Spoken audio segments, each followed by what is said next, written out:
मेरी बहन राधा फिर द्वितीय ग्रहण यात्रा में गई। कुरुक्षेत्र तो मैं भी गया था, पर यहाँ नहीं जा पाया। कहते हैं कश्यप आश्रम सिद्धपुर तीर्थ में विशेष स्नान का महत्व है। तीर्थ स्नान के लिए हम ब्रजवासी कहीं कब गए? क्या समस्त तीर्थ हमारे ब्रज में ही नहीं हैं? तीर्थराज प्रयाग को स्वयं मैंने यहाँ की रज में लौटते हुए देखा है। फिर हम क्यों जाने लगे कहीं किसी अन्य तीर्थ में? ये तो सब बहाने हैं। कन्हैया से मिलना है, इसलिए कभी कुरुक्षेत्र तो कभी सिद्धपुर जा रहे हैं। मेरे सखा मिलेंगे।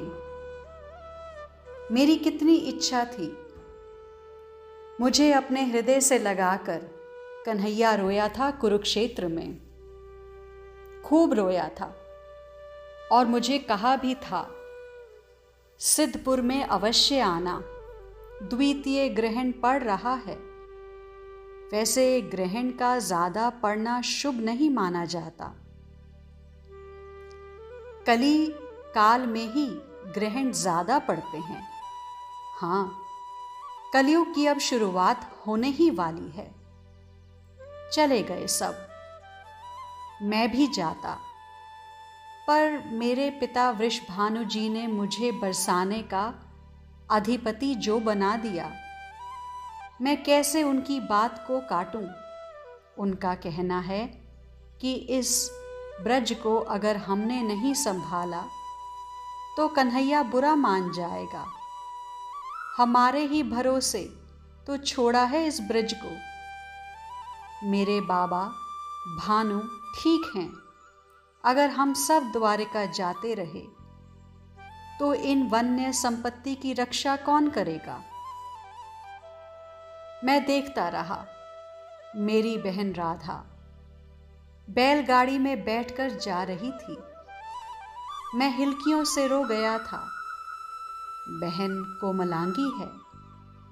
कुछ एक वर्ष ही तो हुए हैं कुरुक्षेत्र गए हुए। फिर द्वारिका के समीप की यात्रा। कुरुक्षेत्र तो पास में ही था, पर द्वारिका तो पास में नहीं है, बहुत दूर है। खारे समुद्र से घिरी एक सुवर्ण की नगरी। मेरी बहन राधा जब जा रही थी तो वो एक बार बोली, भैया आप भी चलो। पर मैं बस रो गया।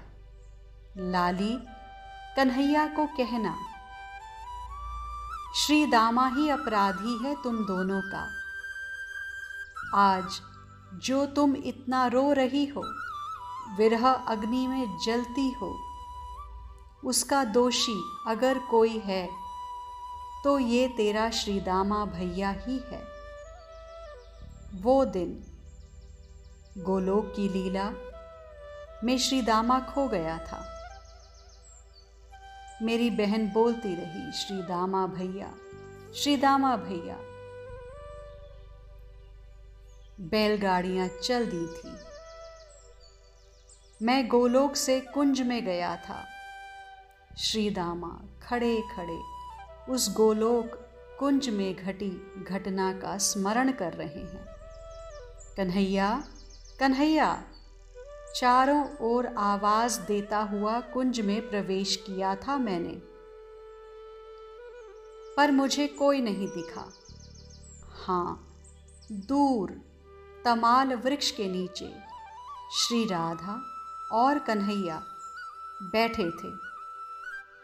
पर मैं जब वहां पहुंचा तो मुझे अच्छा नहीं लगा। मेरा कन्हैया श्री राधा के चरणों में झुका हुआ था और श्री राधा मुंह फेर कर माननी बनी बैठी थी। मैं कुछ देर तक खड़ा ही रहा। हा हा खाते रहे कन्हैया, पर श्री राधा की अपनी ठसक मुझसे रहा नहीं गया। मैंने कहा, राधे, तुमको कन्हैया से इतना मान, बात बात में मान करना उचित नहीं है। देखो बेचारे कितने दुखी हो रहे हैं, ऐसा भी क्या मान। पर श्री राधा ने मेरी बात का कोई उत्तर नहीं दिया।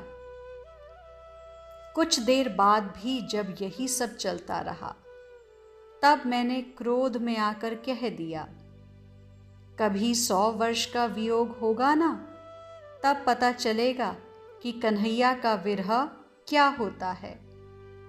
मेरे मुंह से ये क्या निकल गया था।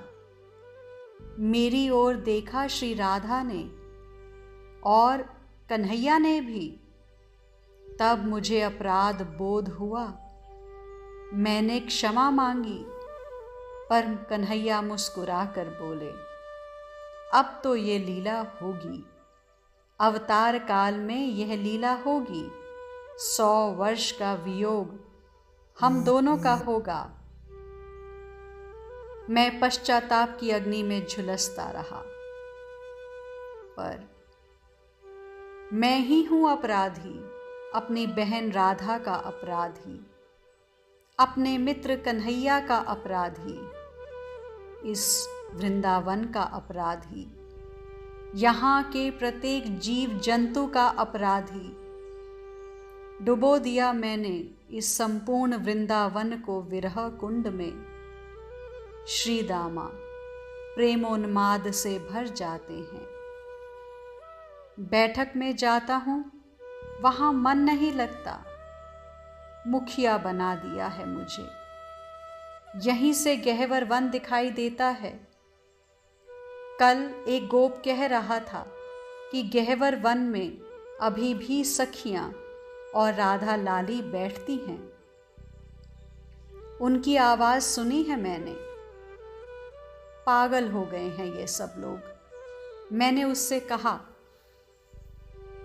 राधा तो द्वारिका गई है, सखियां भी सब गई हैं। तो कहने लगा, नहीं भैया, आपको विश्वास ना हो तो चलिए मेरे साथ। वहीं बैठक होती है सखियों की। अपनी राधा लाली भी वहीं बैठी रहती है। मैं कुछ नहीं बोला, पर मुझे पदचाप सुनाई देते हैं राधा के। राधा की पायल बजती हुई, फिर एकाएक खिलखिलाने की आवाज, फिर दूर से, भैया, श्री दामा भैया। पर यह आवाज रुकती है तो दूसरी शुरू हो जाती है। श्री दामा, कहाँ गया तू? कन्हैया की पुकार। रात में कभी नींद नहीं आती तो बाहर निकल जाता हूँ। तब नींद नहीं आ रही, कन्हैया पीछे से आकर आंखें बंद कर देता है। मैं कैसे कहूं कि यह सब मेरा भ्रम है? ये कमल का पुष्प उसी ने दिया है मुझे। क्या ये कमल का फूल नहीं है?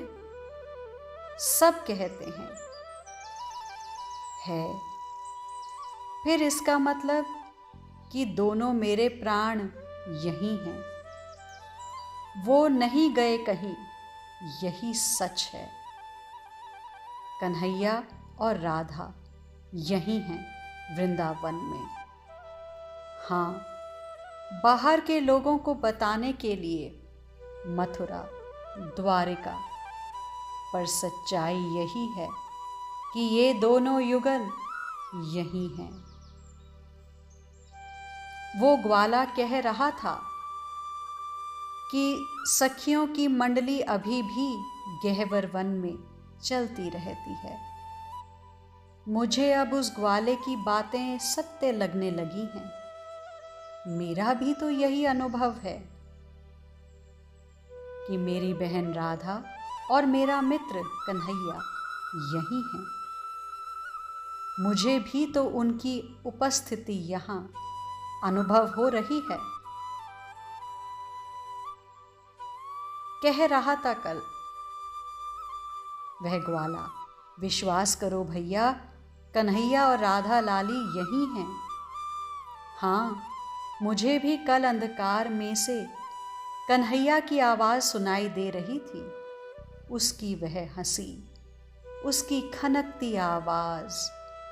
श्री दामा, मेरे साथ ही साथ तो चल रहा था वो कन्हैया। तू भी यही समझता है कि मैं वृंदावन छोड़कर चला गया? अरे, मैं वृंदावन कैसे छोड़ सकता हूँ श्री दामा? मैं यही हूँ। मैं वृंदावन की रज में, मैं वृंदावन की लताओं में, यहाँ की हवाओं में, सर्वत्र मैं हूँ। फिर मैंने ध्यान से देखा तो उसके बाम भाग से बहन राधा प्रकट हो गई। भैया, मैंने उसे छूकर देखा। नहीं, मेरा कोई भ्रम नहीं था, वो सच में यही हैं।